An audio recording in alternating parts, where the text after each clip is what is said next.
Welcome,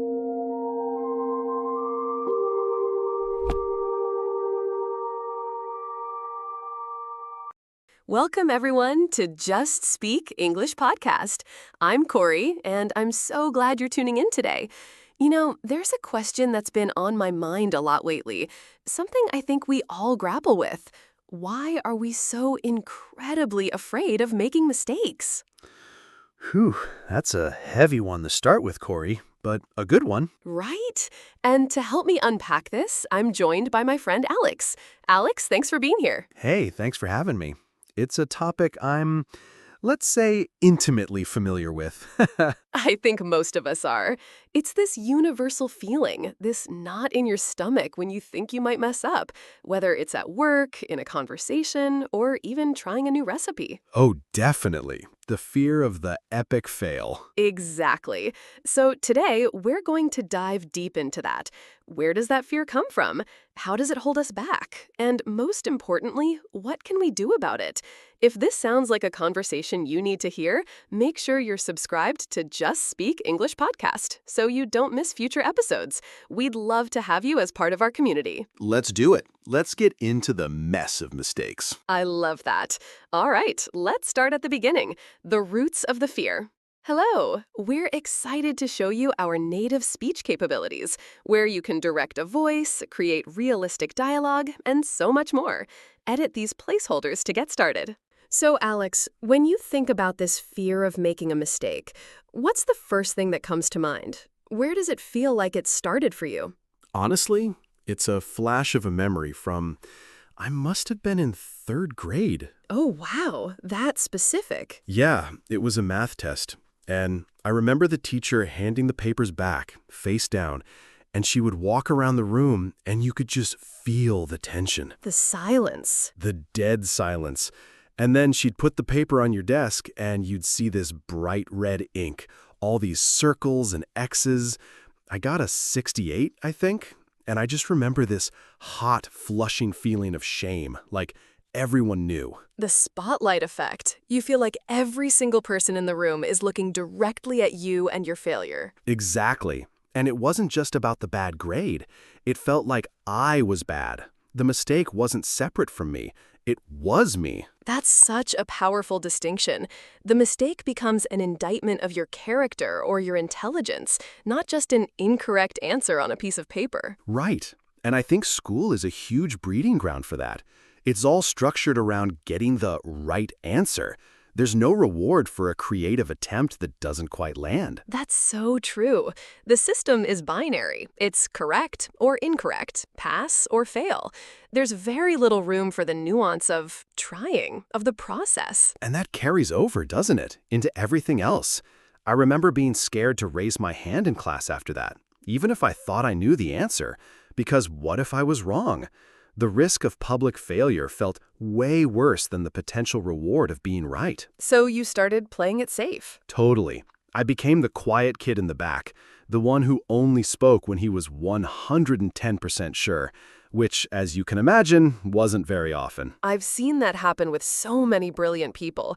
They have incredible ideas, but the fear of saying something stupid or incorrect just paralyzes them. It's a cage you build for yourself, little by little.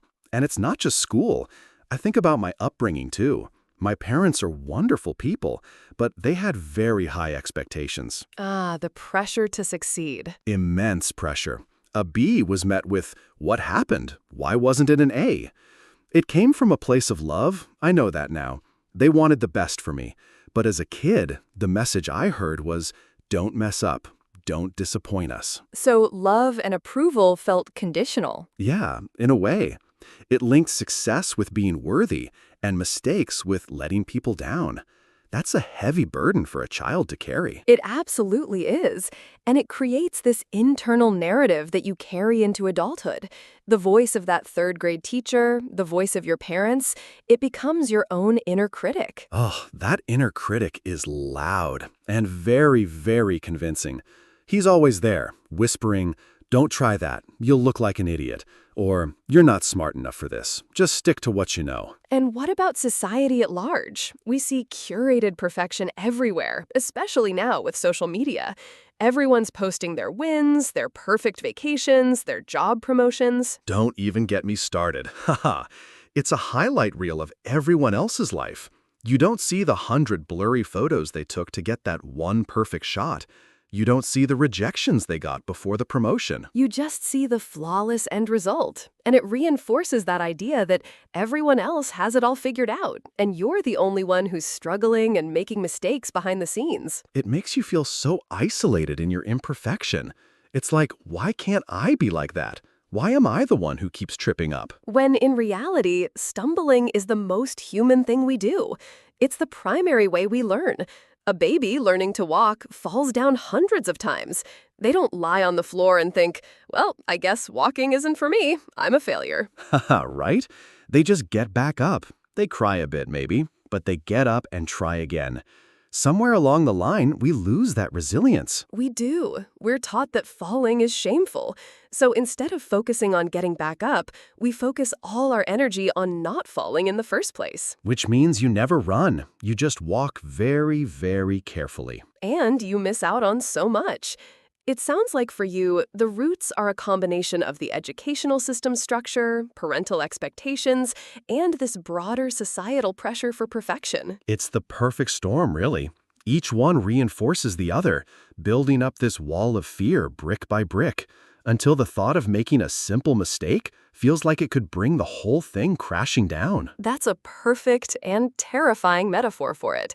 So we've established these deep roots. Now I want to dig into what's actually going on inside our heads, the psychology of it. Okay, so we've talked about where this fear comes from: school, parents, society. But let's get into the nitty-gritty of what's happening in our minds. Alex, would you call yourself a perfectionist? Phew, I used to wear that label like a badge of honor. Oh, I'm a perfectionist, as if it was a good thing. Right? It's often framed as a positive trait. My biggest weakness is that I'm a perfectionist. It's the classic job interview answer. Exactly. But I've learned it's not a strength. It's fear in a fancy suit.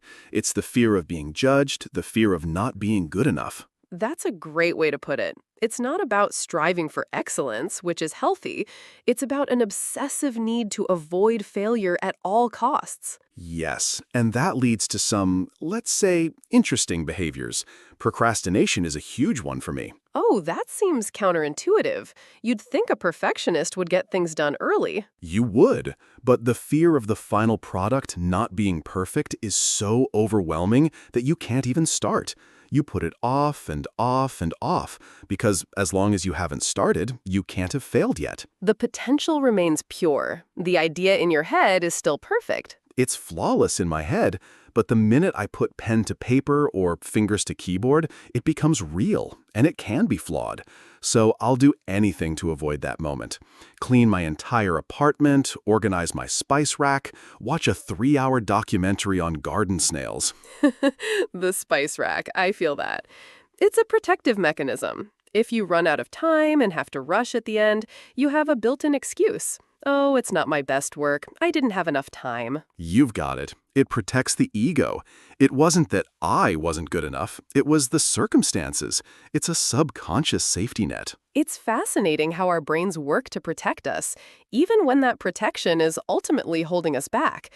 Another concept I find really interesting is the spotlight effect, which we touched on earlier. Right. The feeling that everyone is watching you. Constantly.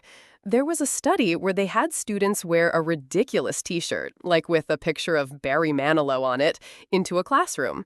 They asked the student how many people they thought noticed the shirt. They'd guess around 50%. And the reality? It was closer to 20%. We vastly overestimate how much other people are paying attention to us and our minor mistakes. That is so true. I remember giving a presentation once, and I stumbled over a word, just one word. For the rest of the presentation, all I could think about was that stumble. I was convinced everyone in the room was thinking, wow, he can't even talk properly. And afterwards, did anyone mention it? Not a single person. In fact, a couple of people said, great job. I was floored.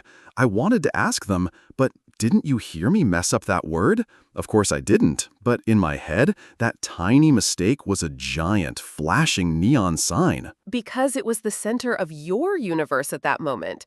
But for everyone else, it was a tiny blip. They likely didn't even register. They're too busy worrying about their own spotlight and their own potential mistakes. It's almost comical when you think about it. A whole room full of people, each one terrified that everyone is judging them, while in reality, nobody is judging anyone because they're all just focused on themselves. It's the human condition in a nutshell. And this ties into another psychological trap: all or nothing thinking, black and white thinking. My specialty. How does that show up for you? Well, if a project isn't 100% perfect, it's a complete failure.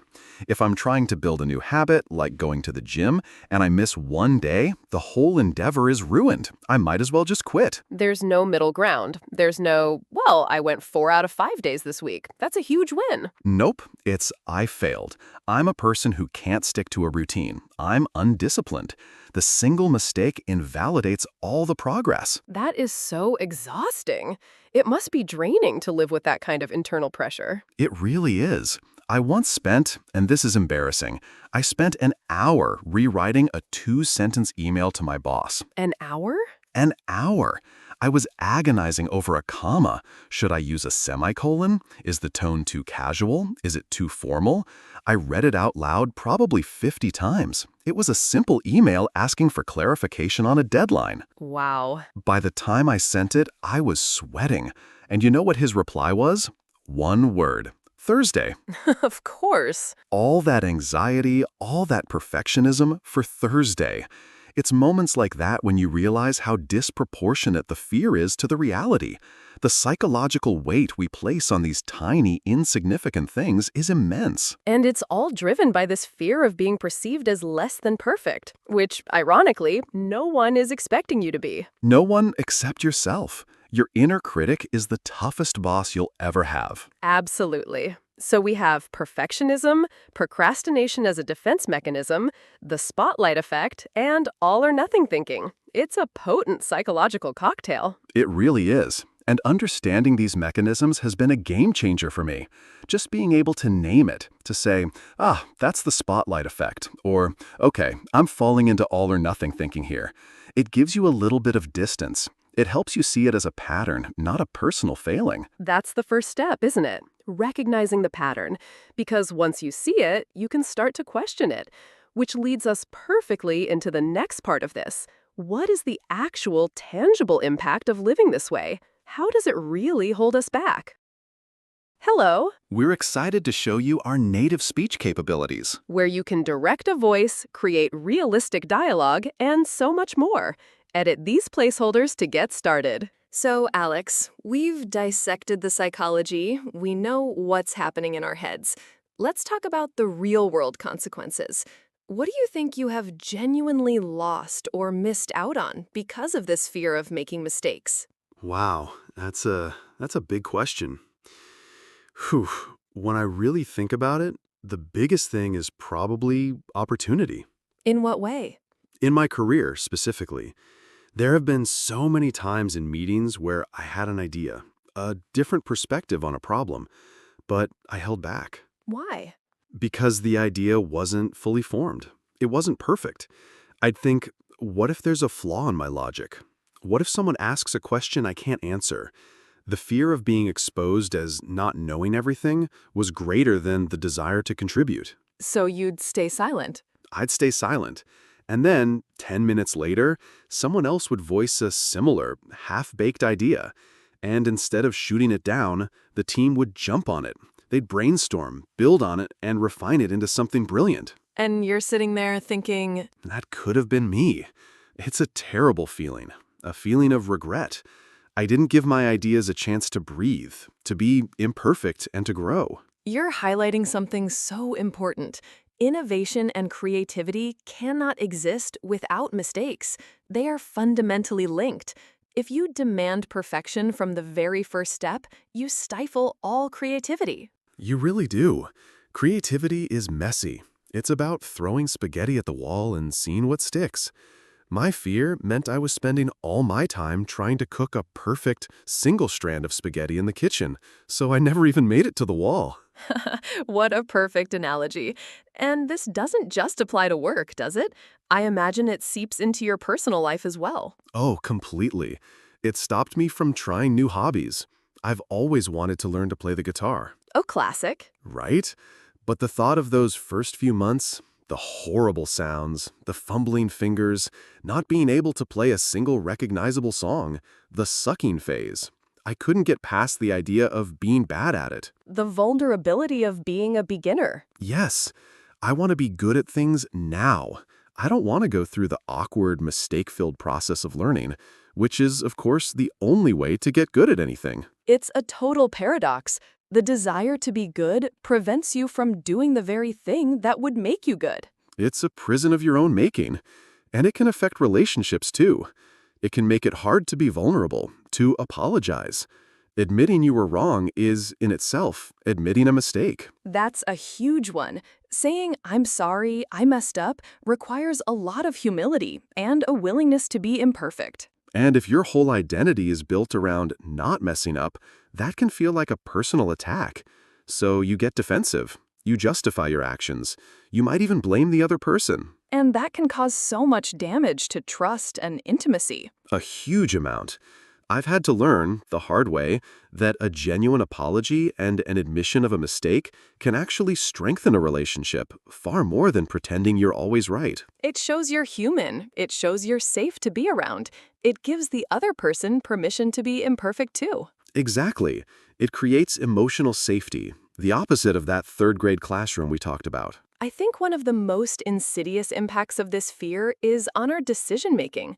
It leads to analysis paralysis. You mean like my 1-hour, 2-sentence email? Precisely, but on a larger scale.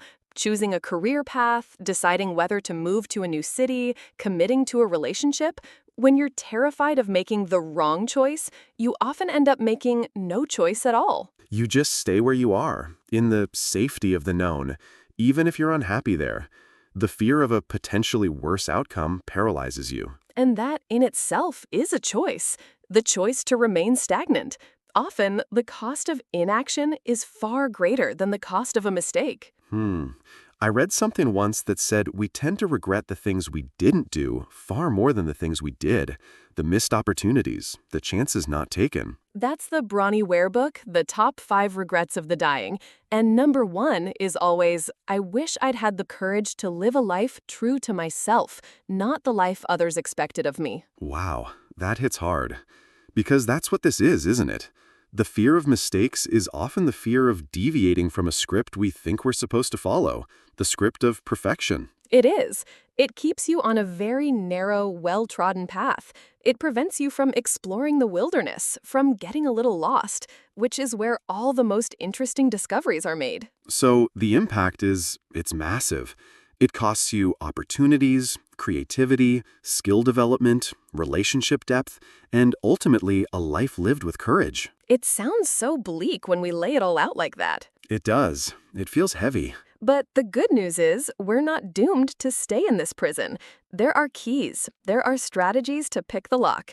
And that's what I want to talk about next. How do we actually start to dismantle this fear and reframe our relationship with mistakes? All right, Alex, we've been through the darkness. We've talked about the roots, the psychology, the impact.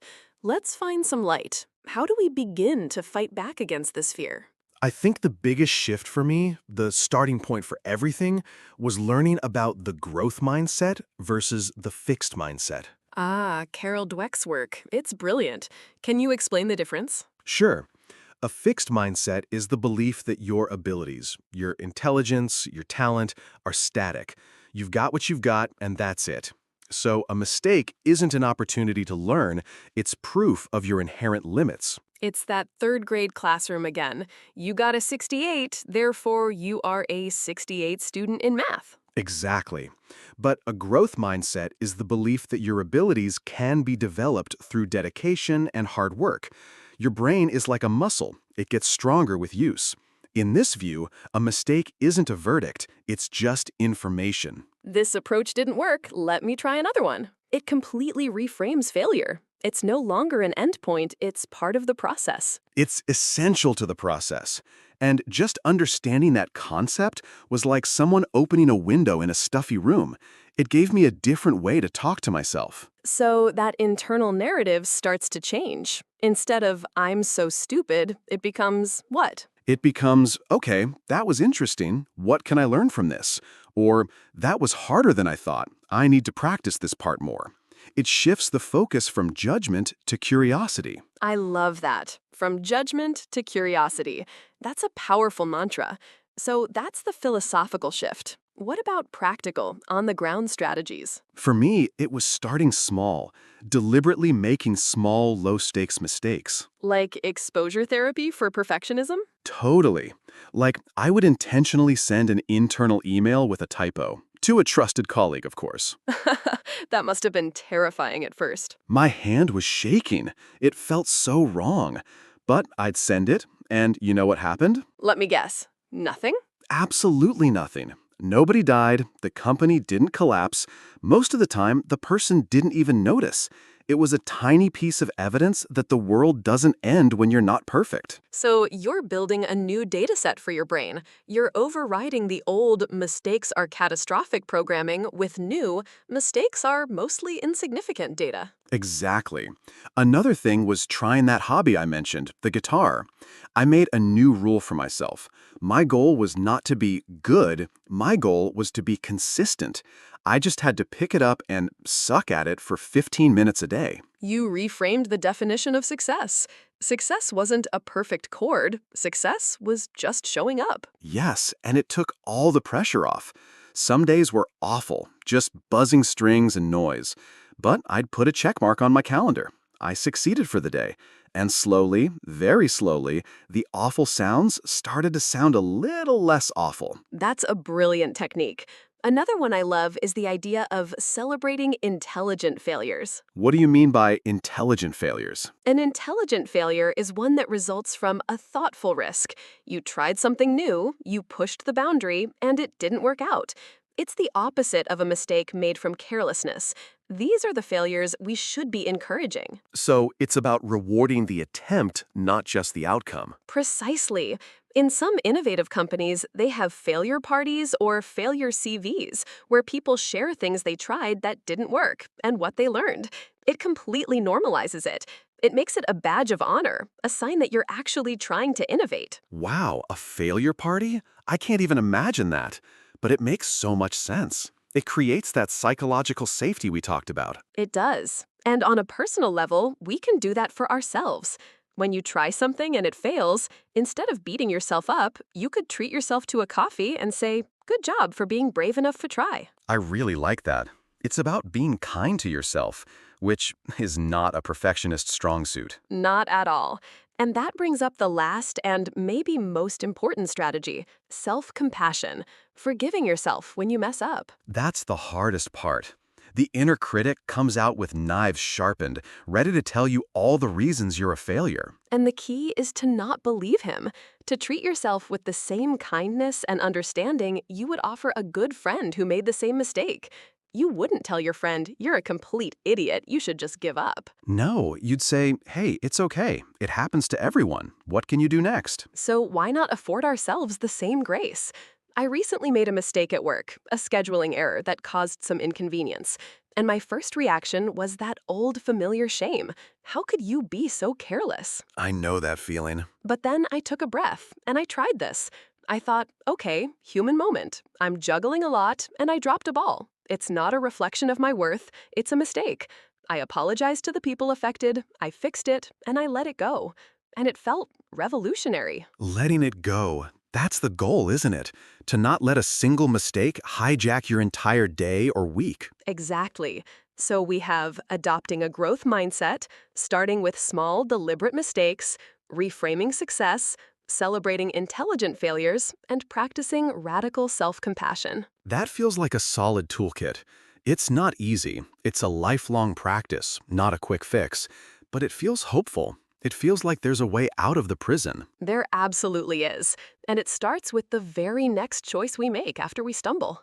Phew. Well, Alex, we've covered a lot of ground today, from the red pens of third grade teachers to the psychology of perfectionism, and finally, to some really concrete ways to start changing our relationship with mistakes. It's been a great conversation. Honestly, just talking about it openly like this is one of those strategies, isn't it? It takes the power away from the shame when you realize you're not alone in it. Absolutely. That's the key takeaway for me. This fear is a shared human experience, not a personal flaw. We're all in this together, trying to navigate a world that seems to demand perfection while we're all beautifully, inherently imperfect. Beautifully imperfect. I like that. A lot better than a failure. Exactly. The key points that really stick with me are the power of shifting to a growth mindset, seeing mistakes as learning, not a final judgment, and the simple yet revolutionary act of being kind to yourself when you mess up. For me, it's the idea of starting small, sending the email with a typo, just picking up the guitar for 15 minutes. It makes the monumental task of overcoming fear feel manageable. It breaks it down into one small, brave step at a time. That's perfect. Alex, thank you so much for being so open and sharing your experiences with us today. It was incredibly insightful. Thanks for having me, Corey. It was a pleasure. And to everyone listening, thank you for joining us on Just Speak English podcast. I hope this conversation has given you some food for thought and perhaps a little bit more courage to embrace your own intelligent failures. We'll leave you with a question to ponder. What is one small, low-stakes mistake you can purposefully allow yourself to make this week? Maybe it's trying a new route to work and getting a little lost. Maybe it's cooking a recipe without following it exactly. Whatever it is, notice what happens. Or, more importantly, what doesn't happen. Let us know your thoughts by leaving a comment wherever you get your podcasts. We'll be back soon with another conversation. Until then, be brave, be curious, and be kind to yourself.